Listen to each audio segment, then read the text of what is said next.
Welcome back to my channel, Book Besties. I'm Maria, and we're back for a book review. I've been wanting to do this since August. I think I did my first book review in July and thought I would be doing my next one in the next month, and it's now been, 4 months, I think, since then, and I finally get to do it. So I'm glad that you're here. And along with this book review is going to come a silly, funny story time because something happened to me during the reading of this book that was so hilarious that I absolutely had to share it with you all. So stick around to find out my silly little story, and let's go ahead and dive into You've Reached Sam.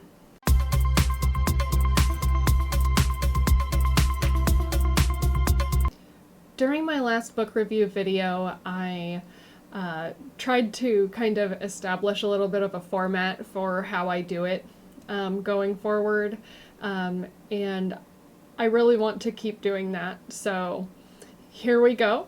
We're going to be talking about these things on your screen. Let me Vanna it for you. There you go.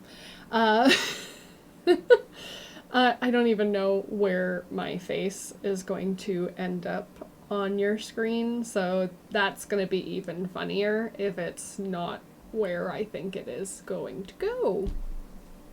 I'm awesome at this. I'm a professional YouTuber lady. Anyway, so we're going to just really quick go over the book description, and you know me and my awesome reading aloud skills. That's going to go very well. We're going to talk about the audience for this book, my thoughts about this book, a little bit about spoilers. I honestly don't think there's a whole lot that I can talk about spoilers-wise because it's one of those books that the story itself isn't what's surprising, it's more of the characterization and the feelings that you're getting from it. Anyway, after we talk about the couple of spoilers I need to get into, I'll tell you my funny story, give you my rating, and whether I recommend the book or not. Alright, here we go. Book description.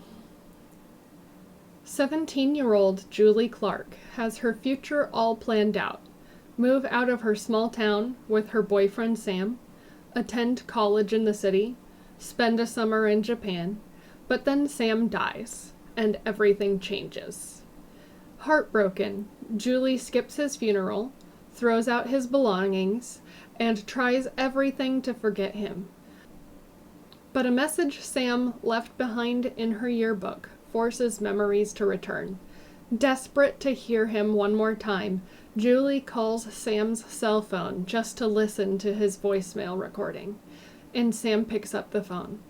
The connection is temporary, but hearing Sam's voice makes Julie fall for him all over again, and with each call, it becomes harder to let him go. What would you do if you had a second chance at goodbye?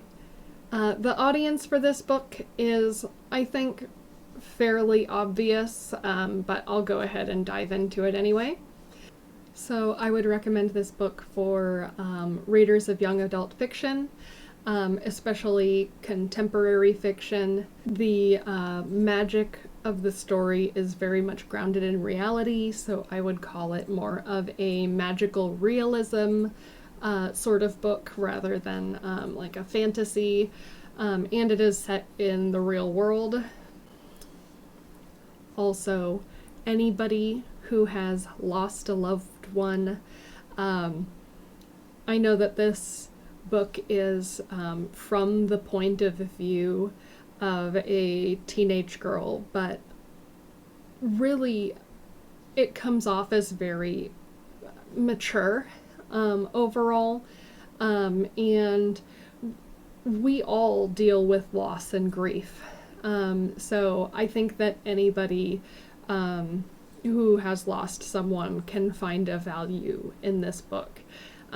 It may not be everybody's cup of tea because it is kind of at its heart a high school romance, and it's about, growing up and letting go.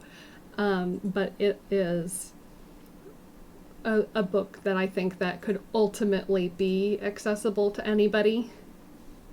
Also, anybody who needs an ugly cry. I cried multiple times while reading this, and I am pretty sure that this novel could break just about anybody. So if you need a cry and you're struggling to do so, pick up You've Reached Sam, and you are probably going to cry either early on in the book, or if you are somehow unshakable, the ending will get you. Alright, let's move on to the next thing. My thoughts. We have a setting here. It is in the real world. It's Ellensburg, Washington. As a fellow Washingtonian, I am aware of Ellensburg. To my understanding, it's a very small town, and the book does a really good job of making it feel very isolated, because the main character talks about it being in a valley, so they're kind of like surrounded by mountains, and there's really like no way out unless you drive or catch a bus, so you do feel like they're kind of on an island there. I've never been there myself, but it makes me feel like I have been there because the character describes the bookstore there and just different things that she visits in her day-to-day, and it feels very alive and real, and I have to assume that the author has been there in their life. Or if they haven't, they did a ton of research, and props to you, my friend.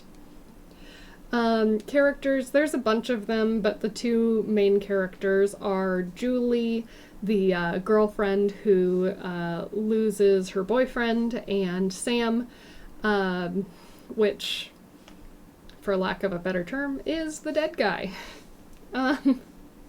They have this phone call conversation relationship throughout pretty much the entirety of the book, and it is just filled with longing and regret, and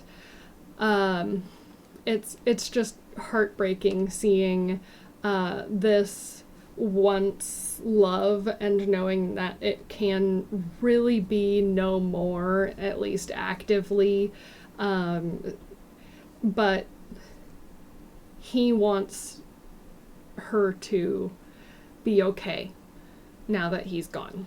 And I think that's all he ever really wanted for her, is to be happy. And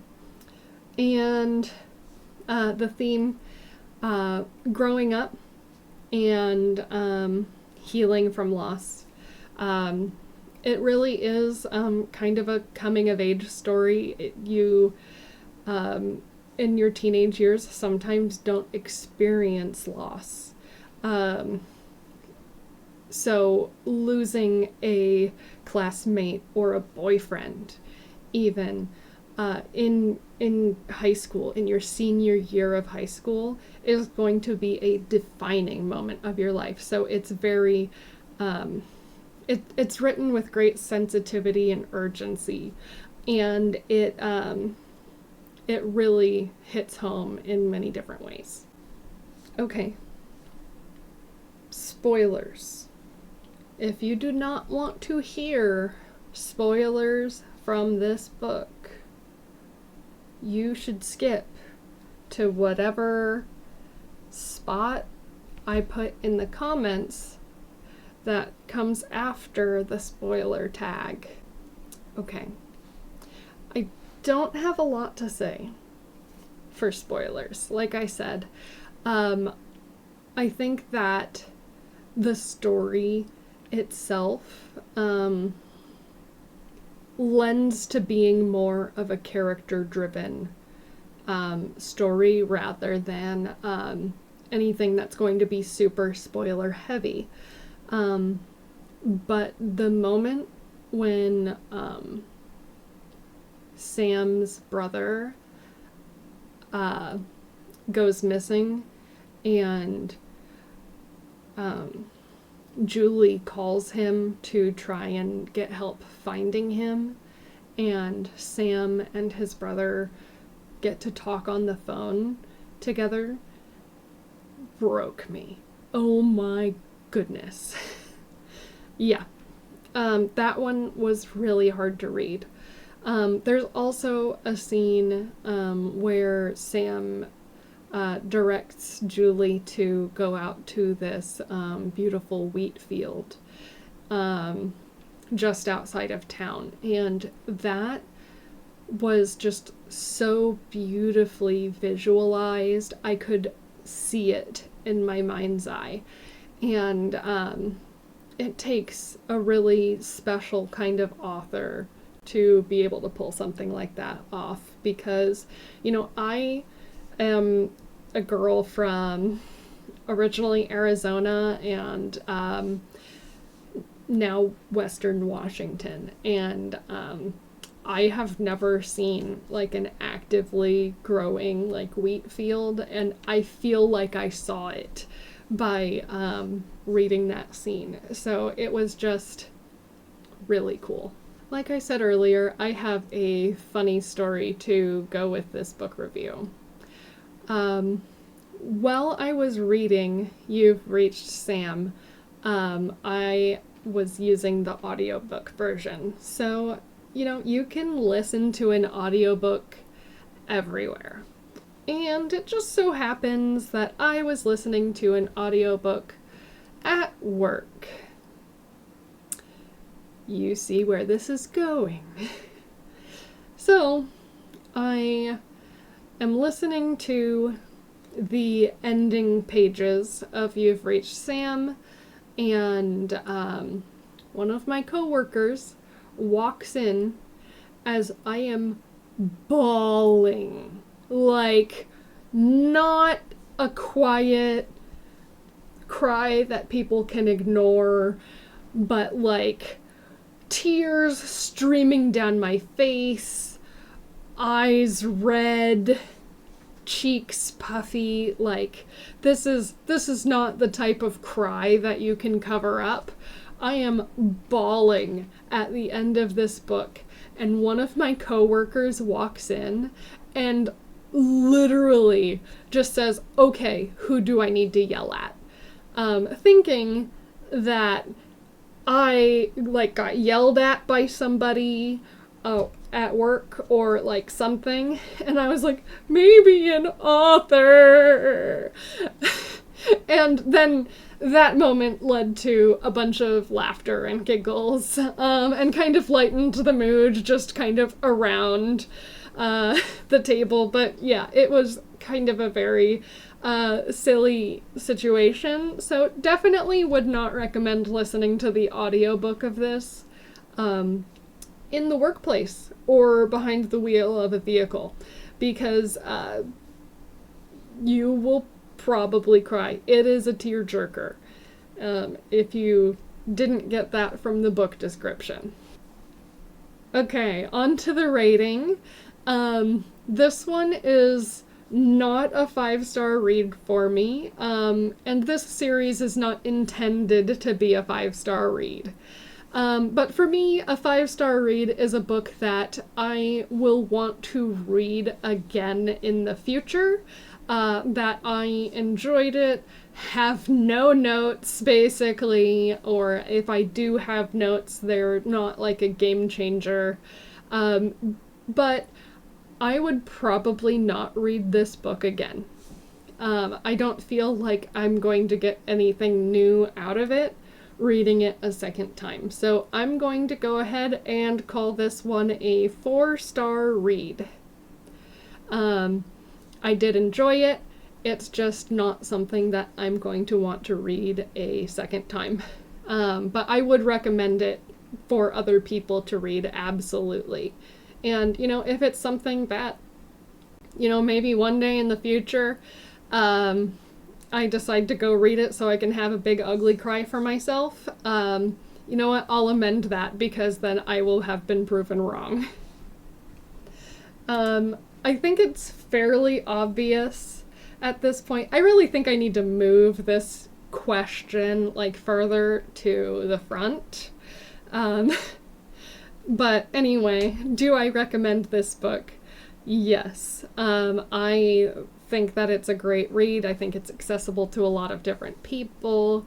I would not reread it, like I just said, but I absolutely enjoyed it. And if somebody, said, I want to read something that's going to crush me, I would point them out to this book. I did see that there's another book from this author out that is also from the same setting and set 1 year after Sam passed away. I am considering reading it. I'm not sure if I'm ready to have another ugly cry so soon. Stay tuned on that one. Yeah, that is the end of this video. I think I kept it relatively short, all things considered. Don't forget to like this video. Subscribe, it's free and you can always change your mind later. And give me some book recommendations down in the comments.